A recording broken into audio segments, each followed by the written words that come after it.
மதுரையில் நடைபெறும் முருக பக்தர்கள் மாநாட்டில் பங்கேற்க உத்தரப்பிரதேச முதல்வர் மற்றும் ஆந்திர துணை முதல்வர் இங்கு வரக்கூடாது என்ற வகையில் அமைச்சர் சேகர்பாபு தெரிவித்துள்ள கருத்து முறையானது அல்ல என நயினார் நாகேந்திரன் தெரிவித்துள்ளார். பழனியில் நடத்தப்பட்ட முத்தமிழ் முருகன் மாநாட்டிற்கு ஜப்பானிலிருந்து சிலர் கலந்து கொண்டதாக பெருமை பேசிய திமுக அரசு தற்போது பிற மாநில பக்தர்கள் தமிழகத்திற்கு வரக்கூடாது என்ற வகையில் கருத்து சொல்வதாக அவர் விமர்சித்துள்ளார். ஆன்மீக மாநாட்டில் கூட மாநில அடிப்படையில் பிளவுவாதத்தை தூண்டுவது தவறு என்றும் நயினார் நாகேந்திரன் தெரிவித்துள்ளார்.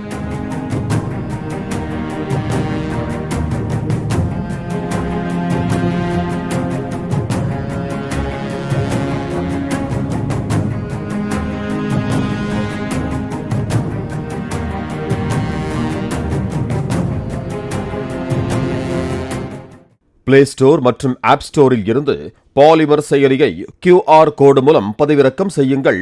செய்திகளை உடனுக்குடன் பெறுங்கள்.